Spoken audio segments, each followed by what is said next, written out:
বাল্যবিবাহ করতে আসছি, মেয়েটার বয়স কম হয়, আমার পুলিশ দিচ্ছে। আমার বউ মানে চলে গিয়েছে, এখন এই ছোট মেয়েকে আমার পছন্দ হয়েছে, একে আমি বিয়ে করতে আসছি, এই জন্য আমার পুলিশ ধরেছে।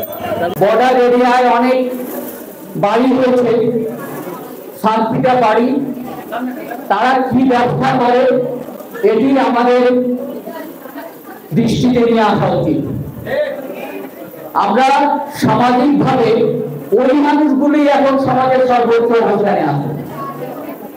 আমাদের গ্রামগুলো থেকে এখন আমার মনে হয় যে ভালো মানুষের তালিকা করা দরকার, কারা কারা এই সমাজে ভালো লোক। আইনের পরিবর্তন করা দরকার আমিও মনে করি। আইনের যেমন এসিড নিক্ষেপের একটা বিষয় ছিল, এসিড নিক্ষেপের সর্বোচ্চ শাস্তি কিন্তু মৃত্যুদণ্ড। আমি মনে করি যে এই মাদকের চোরাকারবারির সাথে জড়িত এদেরও সর্বোচ্চ শাস্তি মৃত্যুদণ্ড করা উচিত। এবং এদের জামিন এই যে এত সহসা, এই ধরে দেওয়ার পরে 5 দিন পরে 7 দিন পরে তারা বের হয়ে আসে, আবার একই কাজ করতেছে, কিন্তু তারা এখান থেকে তারা সংগত হচ্ছে না। আমাদের যে দুটো চোখ আছে এইটাকে যদি আমরা কাজে লাগাতে পারি, যেমন এখানে প্রত্যন্ত অঞ্চলে কি হচ্ছে এটা কিন্তু ভাবা, তোমরা আমাকে দেখে জানাতে পারো কোথায় কি হচ্ছে। আমাদের ফোন নম্বর ইন্টারনেটে অ্যাভেলেবল, তোমরা সবাই নেট চালাও।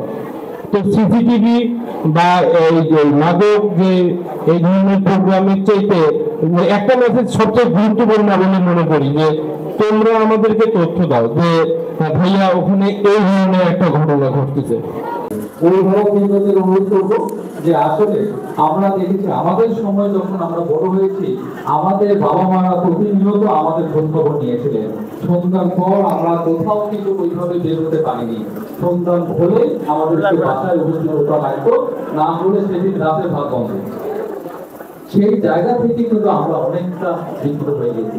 আপনাদেরকে অবশ্যই আপনাদের ছেলে মেয়েদের খোঁজ খবর নিতে হবে। ডিমান্ড সাপ্লাইয়ের একটা বিষয় আছে, অর্থনীতি যে যারা পড়েন তারা ভালো বুঝেন।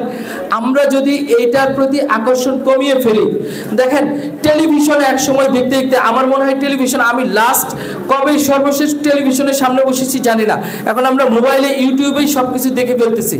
যে জিনিসের চাহিদা আস্তে আস্তে কমে যায়, আস্তে আস্তে সেই জিনিসটা ওই বাজার থেকে এবং সমাজ থেকে সেটা শেষ হয়ে যায়। তারা অমুক প্রোগ্রাম করবেন, এখানে টাকা দিলে তাকে প্রধান অতিথি বানান।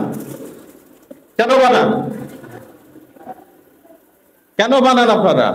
মসজিদে মন্দিরে যেখানে টাকা দেওয়ার দরকার হয়, মাদক ব্যবসায়ীকে দিয়ে আপনারা টাকা দেন। কেন তার টাকা নেন? আপনারা জানেন না কাবা শরীফ যখন তৈরি হয় শুধু বলছিল বৈধ টাকা হলে কাবা শরীফে টাকা দেওয়া যাবে। তোমরা জানো হাতিমে কাবার ওই অংশটা আজ পর্যন্ত নির্মাণ হয় নাই। ওই সেই সময়ে বলছিল বৈধ টাকার অভাবে তৈরি করা যায় নাই। আমাদের কোন মসজিদ আজ পড়ে আছে?